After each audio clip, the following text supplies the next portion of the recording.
नमस्कार दोस्तों, हार्दिक स्वागत है आप सभी का फिर से एक बार हमारे चैनल वास्तविक जानकारी पर। दोस्तों, 27 नवंबर यानी सोमवार के दिन ये कार्तिक मास समाप्त हो रहा है। पूज्य गुरु जी के अनुसार इस कार्तिक मास का महत्व पूरे साल में सबसे ज्यादा होता है, क्योंकि यही एक महीना होता है जब हमारे महादेव और भगवान विष्णु का मिलन होता है। इसलिए आपको भी इस महीने की समाप्ति होते होते अपने जीवन में चल रही हर एक समस्या की समाप्ति कर लेनी है।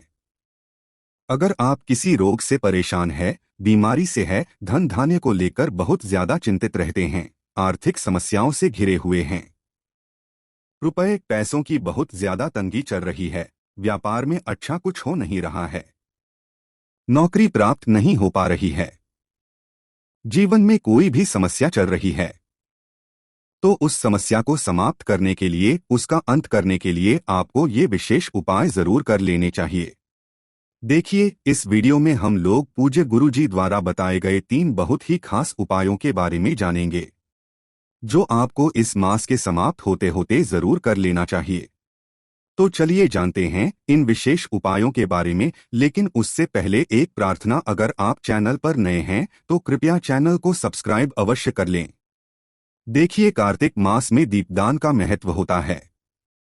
कार्तिक मास में काले तिल का महत्व होता है। कार्तिक मास में एक लोटे जल का महत्व होता है, क्योंकि पूज्य गुरु जी ने कहा कि यही महीना होता है जब हरि और हर का मिलन होता है।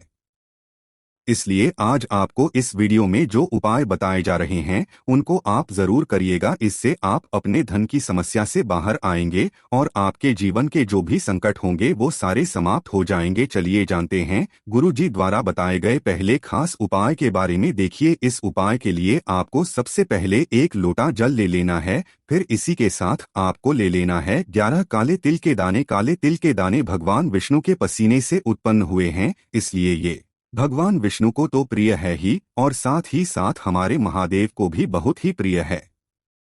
इसलिए आपको 11 काले तिल के दाने ले लेने हैं।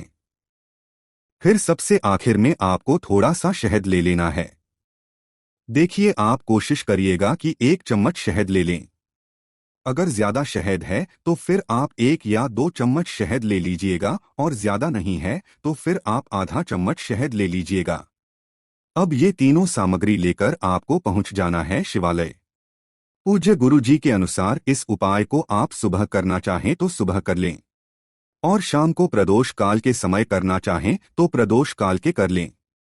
देखिए, प्रदोष काल के समय साक्षात महादेव शिवलिंग में विराजमान होते हैं, इसलिए अगर आप इस समय करते हैं तो ये सबसे उत्तम रहता है। देखिए, ये उपाय आपके लिए सबसे विशेष क्यों है, क्योंकि इस उपाय को आप 26 नवंबर को भी कर सकते हैं और 27 नवंबर को भी कर सकते हैं।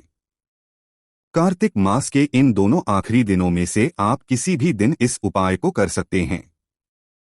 शिवालय पहुंचने के बाद सबसे पहले आपको एक काम करना है कि आप दक्षिण दिशा में बैठ जाइए और उत्तर दिशा की तरफ अपना फेस लीजिए, यानी उत्तर दिशा की तरफ अपना चेहरा कर लीजिए। और अगर शिवालय में भीड़ है तो ऐसी स्थिति में पूज्य गुरु जी कहते हैं कि आप किसी भी दिशा में बैठकर शिवलिंग की पूजा प्रार्थना कर सकते हैं। अब देखिए, सबसे पहले आपको एक काम करना है। आप जो शहद लेकर आए हैं वो शिवलिंग के ऊपर समर्पित कर देंगे और नमः शिवाय मंत्र का स्मरण कर लेंगे। इसके बाद आप जो 11 काले तिल के दाने लेकर आए हैं वो दाने इसी शहद के ऊपर समर्पित कर देना है, और नमः मंत्र का लगातार स्मरण करते हुए अब इसको आप शिवलिंग के ऊपर पूरा लेपन कर देंगे। देखिए, जैसे हम लोग शिवलिंग में लेप लगाते हैं, चंदन का लेप लगाते हैं या फिर दही का लेप लगाते हैं या कोई भी लेप लगाते हैं, पूरे शिवलिंग में चारों तरफ से अपने हाथ की यानी दाहिने हाथ राइट हैंड की हथेली से चारों तरफ शिवलिंग में लेपन करते हैं, वैसे ही आपको ये काले तिल और शहद का लेपन चारों तरफ शिवलिंग में अच्छे से करते जाना है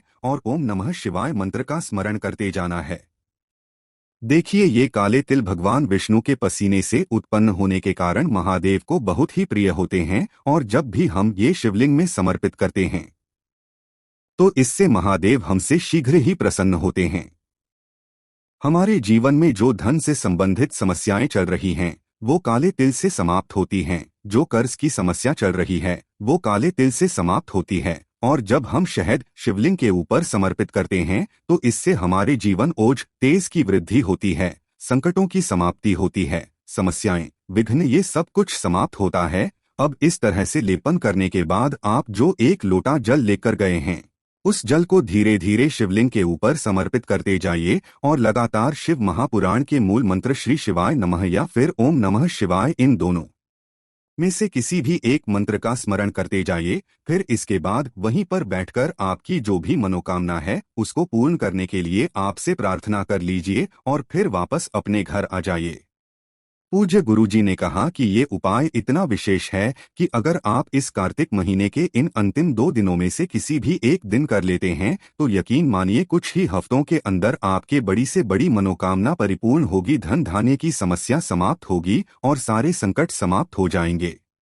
अब जानते हैं गुरुजी द्वारा बताए गए दूसरे खास उपाय के बारे में। देखिए, आप सभी जानते हैं कि कार्तिक मास में अगर किस सबसे ज्यादा महत्व होता है तो वो है दीप दान का, यानी इस पूरे महीने में हम लोग तुलसी जी के नीचे दीप दान करें या बेलपत्र के वृक्ष के नीचे दीप दान करें या फिर आंवले के वृक्ष के नीचे दीप दान करें या फिर अपने घर के मंदिर में दीप दान करें या घर के बाहर दीप दान करें या फिर शिवालय में दीप दान करें। कई जगहों पर अगर हम दीप दान करते हैं तो ये हमारे लिए बहुत ही लाभकारी होता है। अगर हम जितनी ज्यादा से ज्यादा जगहों पर दीप दान कर ले तो मान लीजिए कि आपने अपने जीवन में पुण्यों को, अपने जीवन में धन धान्य को बहुत अधिक प्रबल कर लिया है।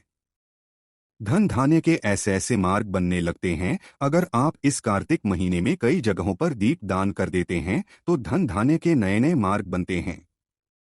माता लक्ष्मी स्वयं आपसे प्रसन्न होती है और आपके घर में स्वयं विराजमान होकर दुर्भाग्य का अंत करती है। इसलिए आपको ये जो 2 आखिरी दिन बचे हुए हैं, 26 और 27 का दिनों में दीप दान आपको जरूर करना है। देखिए, आप सबसे पहला दीप दान कर सकते हैं अपने घर के मंदिर में।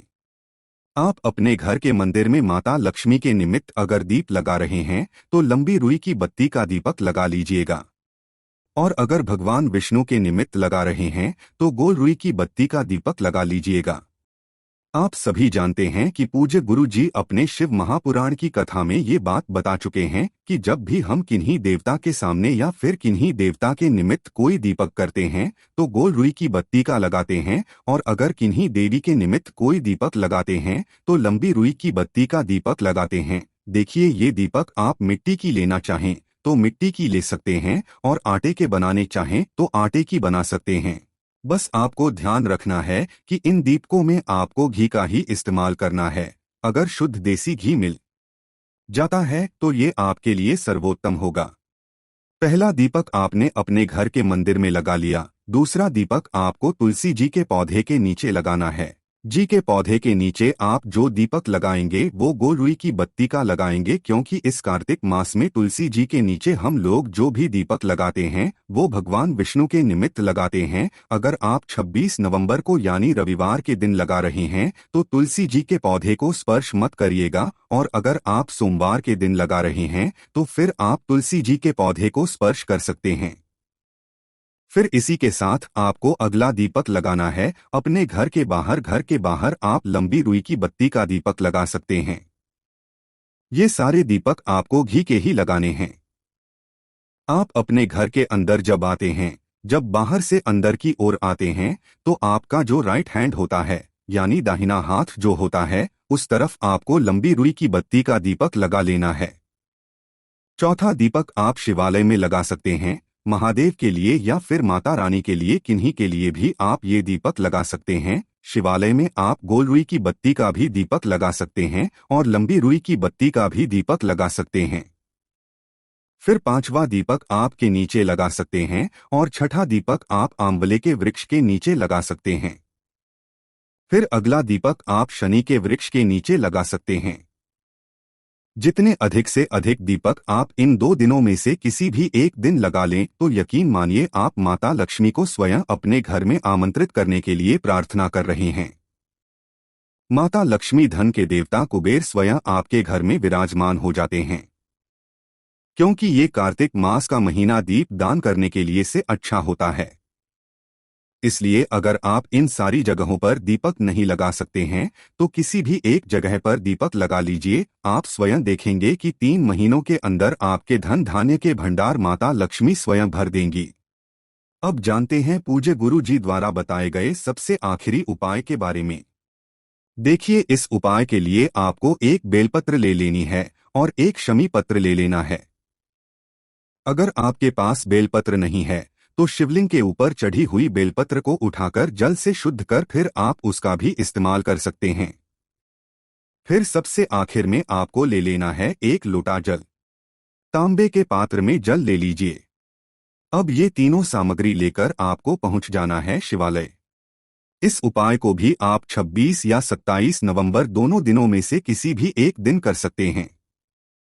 प्रदोष काल में करेंगे तो ये आपके लिए सर्वोत्तम रहेगा। शिवालय पहुंचने के बाद सबसे पहले आप जो एक बेलपत्र लेकर गए हैं उसको अपने हाथ में रखिए और अपनी बड़ी से बड़ी मनोकामना जो अभी तक परिपूर्ण हो ही नहीं पा रही है उस मनोकामना को पूर्ण करके लिए महादेव से प्रार्थना करिए। और ये बेलपत्र आपको माता अशोक सुंदरी वाले स्थान में रख देना है। बेलपत्र की डंडी शिवलिंग की तरफ रहेगी। सामने जैसे आपको समझाया जा रहा है ठीक ऐसे ही आपको ये उपाय करना है। बेलपत्र की चिकनी साइड का हिस्सा नीचे की तरफ रहेगा। फिर जो आप एक शमी पत्र लेकर गए हैं उस शमी पत्र को भी शिवलिंग के ऊपर समर्पित कर देंगे और शमी पत्र की जो डंडी होगी वो आपकी तरफ होगी। शमी पत्र की जो पत्ती यानी शमी पत्र का जो आगे साइड का हिस्सा होगा वो की तरफ रहेगा। और फिर से आपको ये मनोकामना अपनी दोहरा देनी है।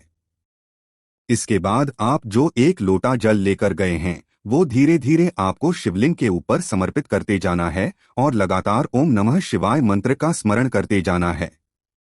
पूज्य गुरु जी ने कहा कि जो भी व्यक्ति इस कार्तिक मास में ये उपाय कर लेता है, खास तौर से अगर सोमवार के दिन ये उपाय कर लेता है तो यकीन मानिए उसकी बड़ी से बड़ी मनोकामना महादेव बहुत ही जल्द परिपूर्ण कर देते हैं। बस आपको इस बेलपत्र शमी पत्र को जैसे दिखाया गया है ठीक वैसे ही समर्पित करना है। तो दोस्तों, ये थे पूज्य गुरुजी द्वारा बताए गए कुछ बहुत ही खास उपाय। अगर आपको जानकारी अच्छी लगी हो तो वीडियो लाइक करिएगा। ओम नमः शिवाय। हर हर महादेव। जय शिव शंभू।